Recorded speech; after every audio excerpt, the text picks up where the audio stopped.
Hi, my name is Rick Landman, and I'm the son of Henry and Lisa Landman. Today's video is going to be about Augsburg, and it's going to be focusing on my father, who was Heinz Landmann when he was in Germany, and later on when he was Henry Landman. And to start the story, we're going to start off with my great-grandparents, Gershon and Sophie Landmann. They were born and lived in the area of Galicia, which at that time was at the border of Russia, the Austro-Hungarian Empire, and in a town called Husiaten, near the Zbruch River. And in the 1890s, like so many other Jews, like in the play Fiddler on the Roof, they were fleeing the pogroms, but they didn't come to the United States.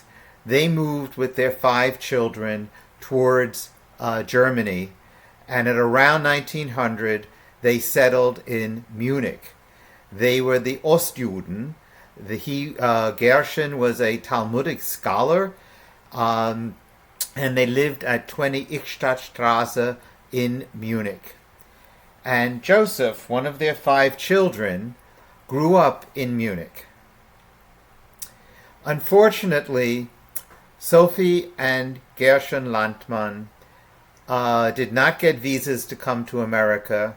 They were left behind in Munich. They had to go to a Judenhaus on Klenzestraße, then to Theresienstadt. Last night, matter of fact, I said Kaddish for Gershon. He died on July 13th of 1942, and Sophie died the month before in June. This is a photograph of the envelope of the last letter that they sent. Now, they only spoke Yiddish. They did not write in German, so this letter had to be written by someone who translated it into German before it was sent to America, so that the Nazi people could read what it was and censor it first. So the original in this letter is now in the United States Holocaust Memorial Museum, as they were begging to please help them get out of Germany. Now, this is a photograph of one of their 5 children, Joseph. He is Heinz's or Henry's father. He is my grandfather. This picture was taken after World War I, when they moved to Augsburg. He married Regina Grünebaum from Hellstein, which is now called Bierstein. And again, unfortunately, only one of the children from the Grünebaum family, Erich Grünebaum, survived. He grew up in an orphanage after the war in Chicago. All of the Grünebaums were exterminated, and there is now a memorial in Bierstein to the Grünebaum family. But if you look at this picture taken in Augsburg, you'll notice that even Gershon and Sophie are German-looking Jews. These are not the stereotypical Ostjuden-looking Jews. And sadly, of these people and the spouses of these people, and most of the children of these people will all later be enslaved and then exterminated. By 1942, the end of 42, there is no one left in my family that's alive. But here, Joseph is going to have a new family. He's also going to be a furrier and working in Augsburg, and he's going to be supporting his parents who are still in Munich. And now comes the main person in the story, is my father, Heinz Landmann, who was born on June 12th in 1920. And he was born during the Weimar Republic in Augsburg, which was a very progressive and accepting city for Jews. Here he is in his lederhosen with his 2 sisters, Johanna and Irmgard, and my grandmother, Regina. Here they are later on almost to the time of Kristallnacht. Here's my father, and again, my grandmother, Johanna, Irmgard, and Josef. This picture was taken probably 1937, 1938. This is the house on Hermannstraße that was their third apartment when they were living in Augsburg. They started on Bahnhofstraße, then Maximilianstraße. Now, it used to be, I believe, 3 before the war, or during the war. But when we went back to Germany, my father noticed the front door with this little arch on the top. And he says that's the house where his bicycle could be turned up and he could go inside the house. So although it says 5.5, this is the structure that the Landmann family and the Teutsch's upstairs lived. And Minna Wolf, who was Regina's sister, who married Mr. Wolf, he passed away before the war. So Minna lived with the Landmanns in the same family. If you go to Augsburg, which I haven't been to in many years, I believe there is a memorial for Minna Wolf, but I believe they have it on the building next door because the numbering system changed after the war, and the corner also changed. So when they did the counting of the numbers of the building, because my father, I remember when I was with him at my mother in 1985, we walked up and down until finally my father looked at the buildings and remembered, and the windows and everything, and said, no, this is the building. So this is the building that the Landmanns and Minna Wolf lived in. Now, after 1933, when the Nazis came to power, in the beginning, it wasn't as horrible. But my father says by 1935 was the first time he saw Joseph, his father, cry. That was when they recited the Nuremberg laws, and Joseph lost his citizenship. Joseph was a naturalized German, but all of the Jews became foreigners living in Germany. Even people like on my mother's side of the family, where my mother's father fought in World War I for the Kaiser, and his family can be traced back to the 1500s. So the Jews were being more and more isolated, even in Augsburg. So they picked my grandfather Josef, because he was an Ostjuden, to have a leadership position in the Jewish community, especially over the Sportsplatz, which I believe is on Hohen Alten Weg. It's now part of a residential, like, condominium complex. But at that time, the Jews would spend many of their hours playing sports at the Sportsplatz. And there's many photographs that my father donated that are dealing with him and others at the Sportsplatz. He also would tell me stories about how he watched when they built the tennis courts. So when we went in 1980s to Augsburg and we drove around and my father found the Sportsplatz and we waited and we spoke to some of the people there. Back then, they did make a display cabinet. I don't know if it's still there. We did give them things to put in the display cabinet, but the Jewish Sportsplatz could very well still be in Augsburg. And this is just an example of one of the awards that my father got, and we have many of these, and we've given copies to various museums and to the Sportsplatz. Here is a picture again of the Jewish athletes. That one is my father.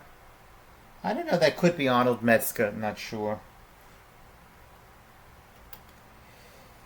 All right, now we're getting closer and closer to Kristallnacht. I would say around 1937. Now, of course, my grandparents told my father by that time, you cannot play anymore with your Christian friends.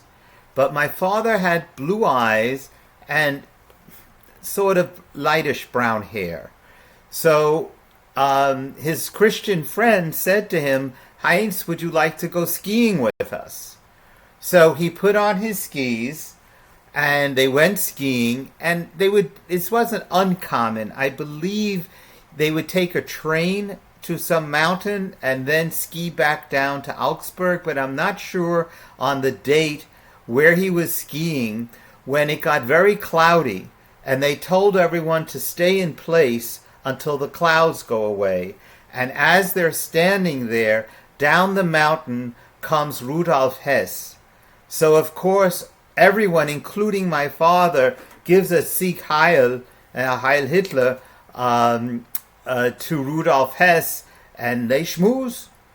And then when my father comes home and he says, "Guess what, Mom and Dad? I just went skiing with Rudolf Hess," they took away his skis and told him he couldn't ski anymore. And there'll be more about the skis. So here is a picture of my father, probably taken around the same time as the other one where he was wearing his suits. When you left Germany, you couldn't take much money or jewelry or valuables, but you could take a good suit. So that, I think, is why they called all the German Jews Yeckes, because they all had a very good suit and they wore it almost all the time.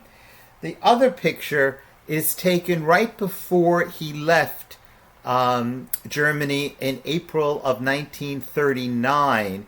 You'll notice that his hair is growing back from being in Dachau, and he's also heavier. So I would ask him, how did you get so fat being in Dachau?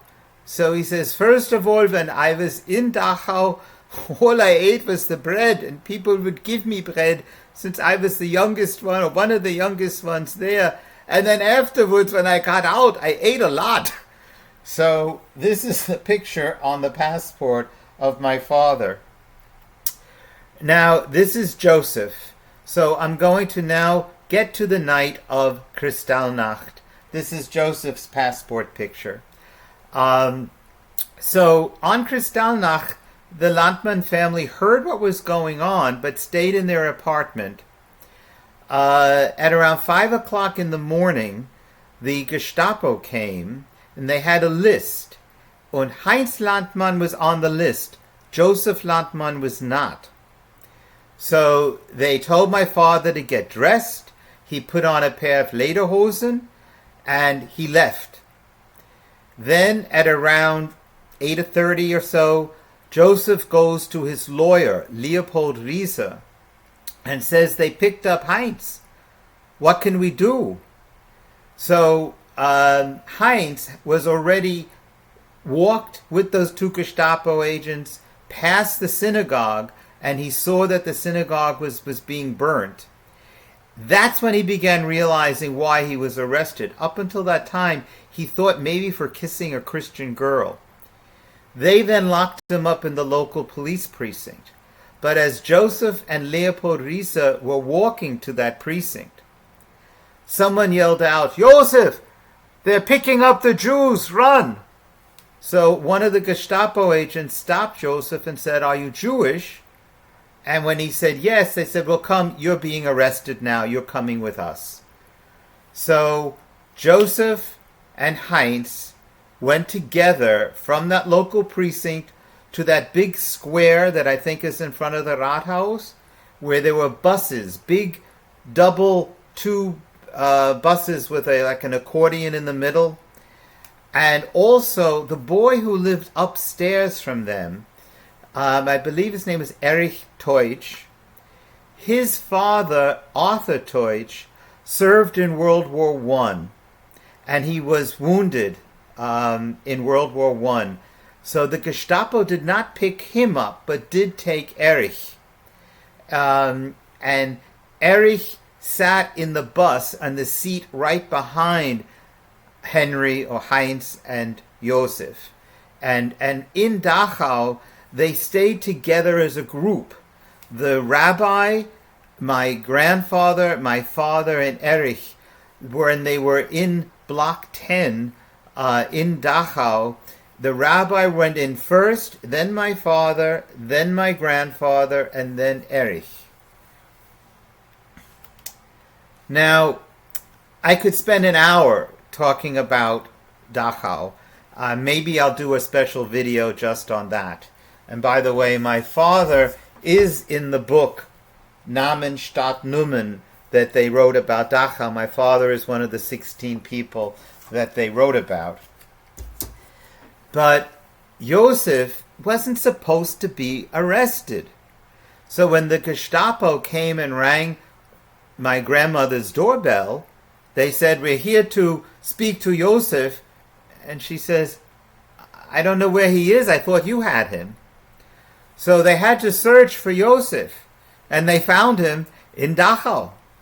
So he was released early on in Dachau so that he could go back home and sign over legal documents like the deed to the Sportsplatz and things like that. So while he is out of Dachau, he goes to Stuttgart, to the American consulate, and applies for a visa.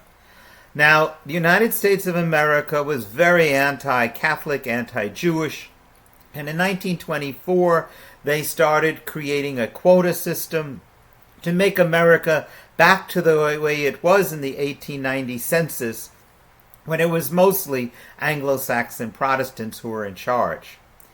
So the quota system in 1938 and 39 was very strict against Jews, especially who were living in Poland or in Germany. The quota was filled up right away. So as you can see, Josef first when he went there, he explained where he was living, and they put down that he was a Polish Jew living in Germany, number 1545 on the list. Please come back in a few years and we'll see how fast the list moves. But then, and I'm shortening the story, he meets someone. They discuss that the town he was born in, on the year he was born, was under Russian control, not part of the Austro-Hungarian Empire or Poland, which didn't even exist back then.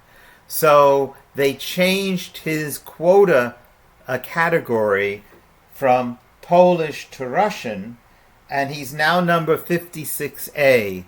So he was able to get on a ship and go to America very quickly.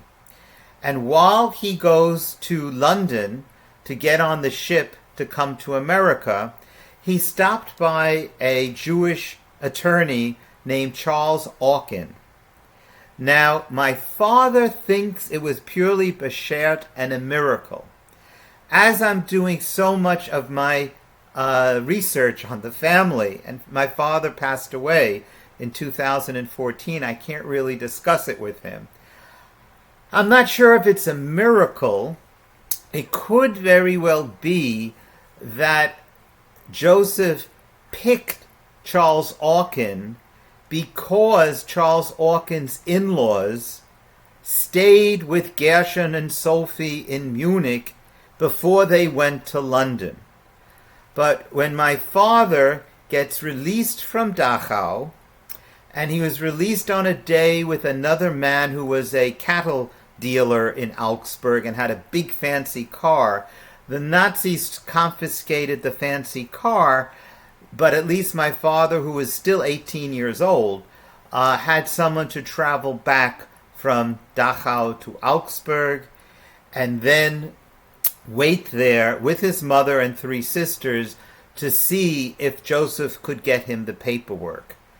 Joseph gets him a temporary transit visa to London so that he can wait outside of Germany and get out of Dachau. So with that paper, Henry is released from Dachau and is waiting to get to London.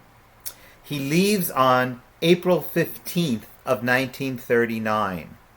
Now, before he leaves the apartment on Hermannstrasse, he gets an appointment with the Gestapo to come so that he can pack a lift, which was a big wooden crate that was on the back of a truck. And the Gestapo had to supervise what goes into the lift. So you could take furniture, you could take your skis, you could take clothing, kitchen appliances, even the samovar that Gershon Landman brought to Munich and then to Augsburg went into the lift and came to America. You couldn't take things, though, such as gold or valuable things. And when my father, who was, again, still 18, he was the man of the family, the women were afraid. They stayed in the bedroom. He did all the packing. When he took his stamp collection out, the Gestapo said, no, this stays here. But when he took out Judaica, like the Haggadahs that the family used for Passover Seder, the Gestapo agent said, yes, this you can take to America.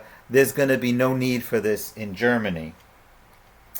So this is the actual steamer trunk that Joseph packed when he first left Augsburg to go to London to come to America. These are the actual Haggadahs that are left. I have donated some of them. One of them has my father's name on the inside, and I still read from it in German. It's a German Hebrew Haggadah, and in my synagogue I read in German the paragraph about Vehisha Amda. I used to have it that my father would read it on the first night at Seder in our house. I would read it in the second night in my synagogue's community Seder. But the three different generations, the older generation only read from their German Haggadahs. My mother and father, and then as we would get older and could reread from the Maxwell House Deluxe Edition Haggadahs. So ours was in English and in Hebrew. Now, Henry is in London, and he travels to the lawyer, not knowing anything about him, to thank him for the paperwork that he did. And again, Henry doesn't speak English. He finds it. He doesn't have money. He walks and finds the lawyer's office, and the lawyer says, come to our house on Shabbos. I want you to meet my family. I don't speak German, but my wife's family speaks Yiddish. And Henry, because his father spoke fluent Yiddish and German, and his grandfather, Gershon, only spoke Yiddish, Henry could speak Yiddish about as well. Ich kann ein bisschen Deutsch, aber mein Deutsch ist wie ein 5-Jähriger, aber ich habe Deutsch zu Hause gehört, als mein Opa konnte kein Englisch, als ich ein kleines Kind war. So Henry can speak Yiddish. So he went to dinner that night, not knowing, and again, it could well be that it wasn't a miracle, but to Henry it was a miracle. He took out a photograph of his family, and they looked at it, Charles Auken's wife's parents, and said, wait a minute, you said that your family was from Augsburg. These two on the bottom, I recognize, this is Sophie and Gershon Landman from Munich. We stayed there before we went to London. And they turned to their son-in-law and said, you take care of him. So Charles Auken got him the paperwork to be able to at least get a job and helped them to find a room, so that while Henry was living in London until the visa came for him to come to New York, the Aukens took care of him. So, and at the end of the war, my father found the Aukens before he came right back to New York, and he gave them chocolates and stockings and took care of them because London was bombed out. But here is the picture. In November of 1939, Henry is able to get the visa now to join his family. His mother and two sisters were already in New York over the summertime. So Henry gets on the SS Harding, and these are other Jewish German refugees who are there. Henry is now 19 years old. He was an enemy alien after September 1st, living in London. And he comes, and the night before he lands is Thanksgiving Day dinner on the ship. And then on the next day after Thanksgiving, he is in Washington Heights, and he's together again with his parents and his two sisters. But Henry is too old to go to school. So Henry works with his father, and they open up a fur business in Manhattan. And then the war breaks out. In Pearl Harbor is December of 1941. Henry joins the army. He asks to go for the ski patrol, but they sent him to basic training down in Georgia, and they sent him across North Africa with Audie Murphy in that infantry group. And then he gets his citizenship somewhere in North Africa. He then gets to Sicily, to Italy. He's in the Anzio breakout, where many of his fellow soldiers die. He gets up through France to Germany. But while he's in North Africa, he sees a truck go by with a Jewish star on it. And he stops them, and it's the Palestinian Brigade. And he talks to them and explains to them that he was a Jew who was in Dachau, and that, he's Jewish. And they took a picture with him. So here he is. This one here is Henry.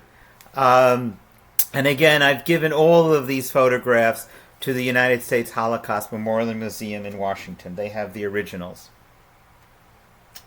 Now, Henry gets through France to Germany, and up until that time, Henry was not having a very good time in the army. He has an accent, he's Jewish, he's from New York, he's a German-born soldier. But towards the end, once they're already in Germany, Henry becomes very important. He is not part of the Ritchie boys. He never had any training. But Colonel Porter then took him under his wing and used Henry as his personal translator. And Henry knew where the best hotels were, where you could get wine, and knew the way of the land, especially as they started heading south in Germany. So before, and I again, my father's not here to give me the exact details which came first. I think they went to Augsburg and then Munich. So before they entered Augsburg, Colonel Porter said to my father, take a jeep and go and see if anyone in your family is alive. So this is a day or so before the official liberation of Augsburg. So my father took this picture. This is not my father. My father's the photographer. This is the house on Maximilianstraße that they lived in, the second house. And he took a picture of himself, of entering Augsburg the day before. This is something that's also in the museum. My grandmother was sending money to my father when he was in Dachau, and this was the receipt that she got. She thought the money was going to Henry, who was still in Dachau. But of course, the Nazi guards took this money. There was no canteen for candy and chocolates. But this was, again, part of the things Henry packed when he put into the lift. So when Henry gets to Augsburg, the first person he's wondering about is Tante Minna Wolf, who lived with them in the apartment on Hermannstraße. So when he goes there, of course, all of the Jews were deported in 1942. So the person who answers the door at first is extremely frightened. An American soldier, this is before liberation, with a rifle standing at the door. But then my father recognized them. They were neighbors who lived also in the area. And he said, Nein, ich bin der Heinz Landmann. So they said, oh my God, Heinz. So she said, Minna, of course, was deported. But every day or so, she would put in a suitcase letters that she would write to her daughter, Gusti, I think Augusti. In America, I know as Aunt Anne. This is Anne, and this is Minna Wolf. And she said, one day, if anyone ever comes back, give them the suitcase. So my father says, I'm still in the middle of a war. I can't go walking around with the suitcase. But skipping a little bit, after the war, my father marries my mother. My mother's father will travel back and forth to Germany many times. He picked up the suitcase. He brought it to New York. They gave it to Anne. Unfortunately, Minna Wolf, she was first enslaved in a dirigible factory in Augsburg, and then she was sent to Auschwitz to her death. But Aunt Anne had the suitcase. Now, I am not 100% sure, but this could be that suitcase. But in my lifetime, I remember that suitcase being in the basement of my parents' house, and Aunt Anne and Uncle Eric from Mannheim, they would store all of their things in our basement. They had an apartment.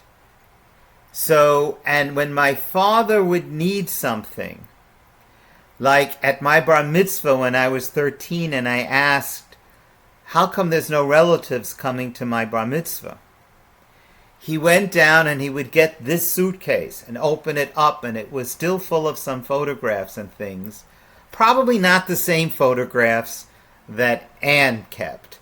She probably just stored the suitcase and my father put things in it. But that first photograph of the wedding, the original one in a German frame, was in this suitcase. And that's when my father, when I was almost 13, explained to me, Ricky, all of these people are my relatives that would have loved to come to your bar mitzvah, but they didn't get out. And then he would get very upset. So I learned early on, you don't press your parents for when they get upset. So I let it go. And at 13, I thought that my father's family didn't get out, so they must be someplace else. Maybe they're living in Israel. Maybe they're still living in Europe. I didn't know, and I didn't follow up on it at that point in time. So now getting back to Henry, or at that time still Heinz. So he is there not only the day before liberation of Augsburg, and this is his army uniform that Gernot Römer asked him to donate to the Jewish Museum in Augsburg, which has not only his army uniform, but the lederhosen that he wore when he was arrested to go to Dachau after Kristallnacht. You would take your clothing and put it in a brown paper bag. They would write your number. I think it was like 12150. And then if you were released from Dachau after Kristallnacht, they gave you your bag of clothing back. So Henry then put on his lederhosen to leave from Dachau to get to Augsburg. When he packed the lift to go to New York, he put the lederhosen in the lift. Growing up in New York City and Queens, if my father was doing gardening in the backyard that was messy, and remember, I grew up on a block of all Jewish people. None of them were refugees. They all came over in the 1890s. But my father, with his heavy German accent, would be doing the gardening in his lederhosen. So those lederhosen are also in the museum in Augsburg. And then these are also, I still have these. I don't know where they should go to. These are citations and the medals that would go with that uniform, that I have to find the right museum or place to be able to take these. But then his group is there in Dachau when Dachau is liberated. Now, he explained to Colonel Porter he does not want to go inside. He knows what they're going to find. So he stays outside, and again, these are from stories that he told me that I'm trying to remember, that Dachau, the city, or the town, had one major street. He was on that major street in a jeep. The inmates were now being released and were beating up on a lot of the guards and the leadership. So a woman comes out of the bakery on that street and waves my father down, not knowing that he speaks fluent German, especially with the accent of Bavaria. And she tries in her best English to say that there's a man in the basement of the bakery who wants to surrender to the Americans because he's afraid of the inmates. So my father goes down and is listening as the two of them are talking to each other, and he can tell it's her son. Now, I don't know if it was the commandant. I don't think he knows, but it was an important person. So my father took him, put him on the hood of his jeep, and said, if there's any wires between the trees, your head is going to be cut off first. And he drove this man to the Americans where they were staying, and that man surrendered. Now, I wrote that my father was there on the day of the liberation of Dachau, and on Facebook, a friend of mine sends me this photograph. This is his father. His name is Martin Emil. I know him as Martin, and anyway, so this is his father. So his father was liberated on the day when my father was in Dachau. And just like Ernst Kramer, who went back to Germany in the 50s and has two twin children, Claire and Tom, Ernst was older than my father. So he was not in Augsburg on Kristallnacht. He was in college in Berlin. So they sent him to Buchenwald after Kristallnacht. He came to America. He was part of the Ritchie boys. He went back as an American soldier, and he liberated Buchenwald. So my father and Ernst have very, very similar lives. And Ernst became the assistant to Axel Springer. And I wrote a letter to Ernst, which was never opened, the week that he passed away. But my father and Ernst remained friends all the way to the end. And very often they spoke at the different 50th, 60th anniversary of Kristallnacht. But Ernst was much more intelligent, educated, and part of the history of Augsburg than my father was. But another interesting piece, when my father was in Augsburg and now the war is over, they needed to find who was going to be the head of the Jewish community of Augsburg. There are no more Jews. But Gerda Bachner, over here, was a Mischling, and she married Robert Bachner, who was a Christian. She survived the war. So my father recommended that Robert Bachner, the Christian, became the head of the Jewish community in 1945.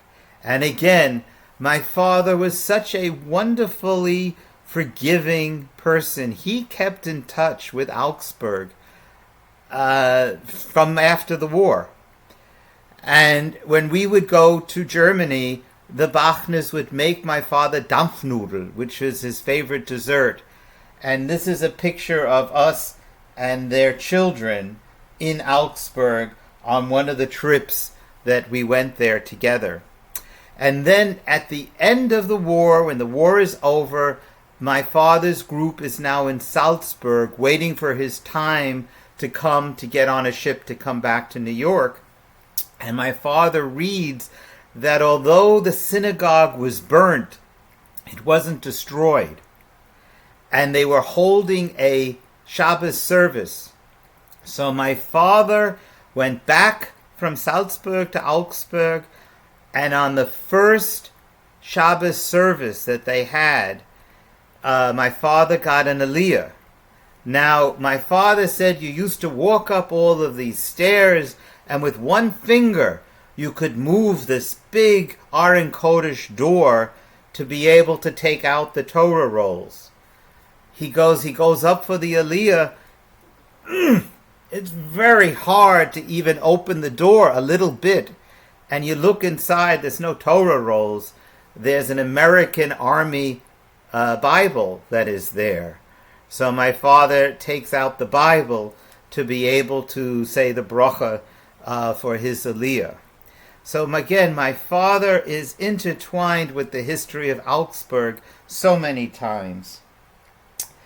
Now, again, we're invited back several times, and I would always accompany my parents. I was also the private secretary to my father.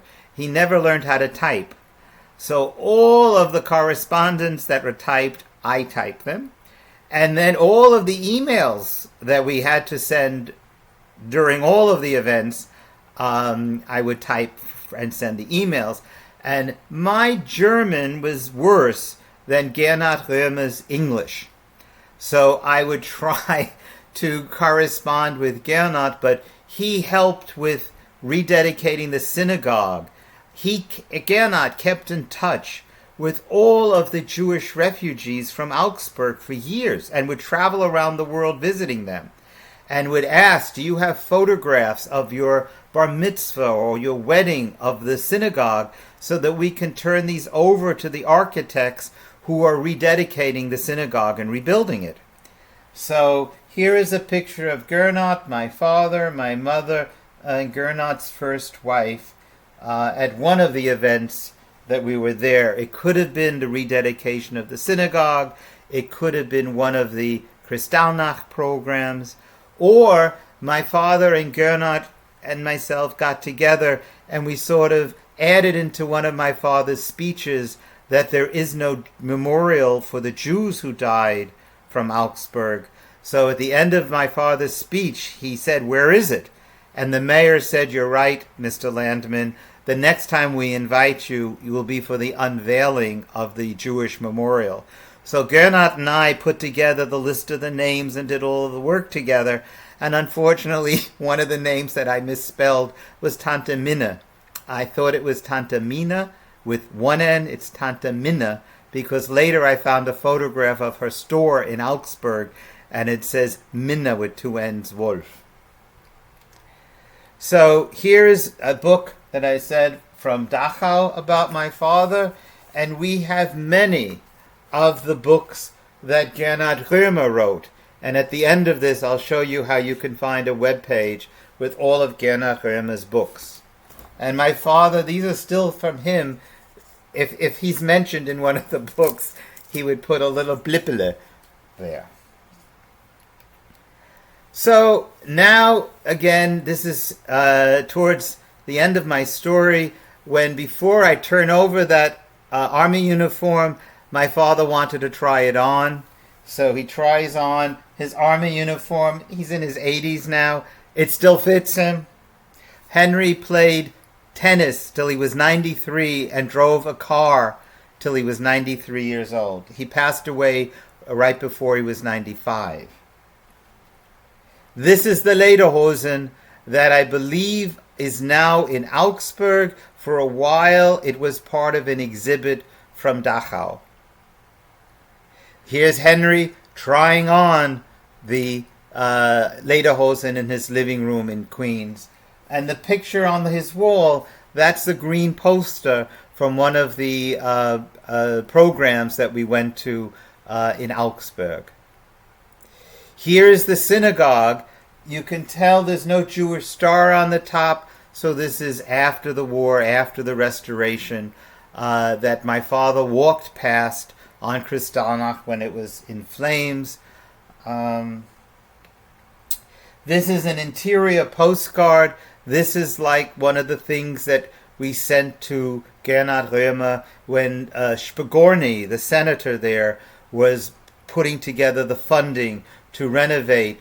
The story I was told, it was the 2000 jubileum for Augsburg, and they didn't know what to do with this burnt out synagogue, so they decided to restore it, although there weren't that many Jews, if any, in Augsburg. So they invited families like the Kramers and the Landmanns, and we came, and I along with them, in 1985, so that there was a minyan when they did the rededication. This is the poster from 1998, of which my father spoke at. And here, this is inside the synagogue, all the way up. There's the Aron Kodesh, and my father is giving his speech. And the speech, you can tell here, it says Joseph Landman and Company Incorporated, manufacturers of fine furs. So my father still had stationery from 134 West 29th Street with his phone number. Lorraine 31654. And he would use that stationery for writing draft things all the time. So this was like a 7-page letter. This is page 5. Henry would write it in his handwriting longhand. I would then type it up. I would then email it to Germany, where they would, believe it or not, correct his grammar, or not his grammar. He would use words that were very archaic. I don't know exactly, but it's like I learned words like Raumflegerin and Fernsehapparate, because that's what I heard in my house. That's what they spoke. But nowadays, German they use different words. And then I put it into HTML4, and I would upload this onto my website. So this is from one of those get-togethers that we had in Augsburg. There's Ernst Kramer, Gettel Wassermann, Berlin. I think this is Ernst's wife, Mrs. Kramer. And there was an exhibit behind them. So I am not sure. This is probably from either one of the Kristallnacht programs, or they also did have in Augsburg a reunion where they were invited to come back to meet each other. This is also, I gave someone my camera, that's me, and then this would be the second generation people, but many, many years ago. Although I have gray hair in that picture, and I don't have gray hair now, but this probably is in the 1900s.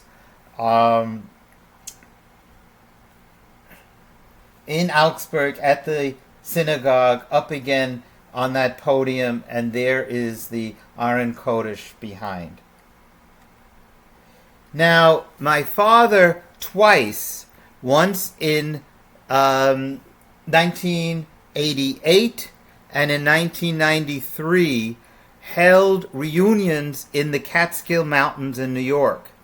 And again, I was his secretary, and I do have the box of all of the background information, of everyone's phone number and address and who came.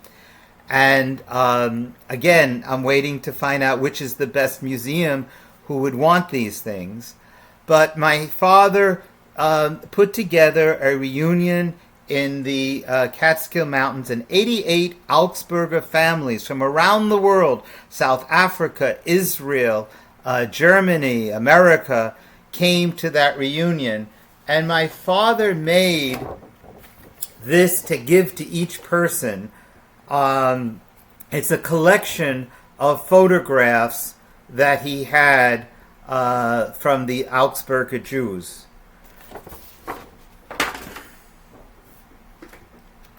So here is it for the PowerPoint presentation. Now this is from 1993, and this again, there's Mr. Bachner,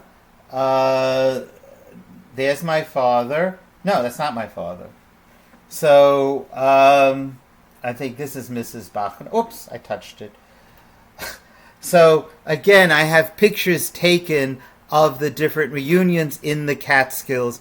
Now, I only think my mother, who wasn't an Augsburger, she's born in Nuremberg, but she and I were the only non-Augsburgers who were there, and I think we're the only two that are alive.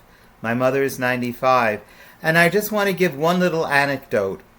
While I was there, we had signs up in the Falls View Hotel in German, because again, not everyone was from America, and German was the language that everybody spoke.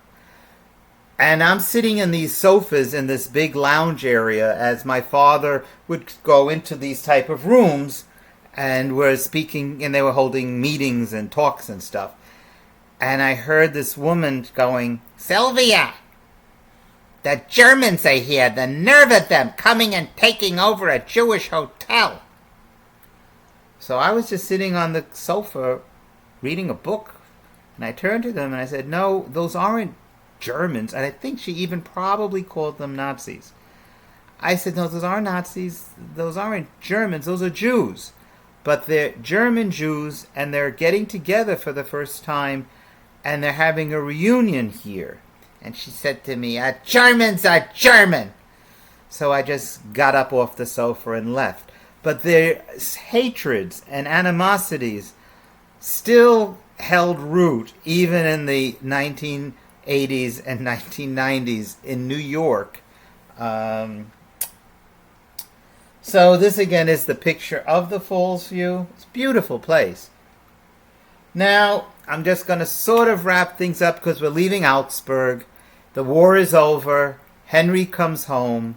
Henry marries my mother, Lisa Oettinger, and these are Elsie Kramer Oettinger and Martin Oettinger.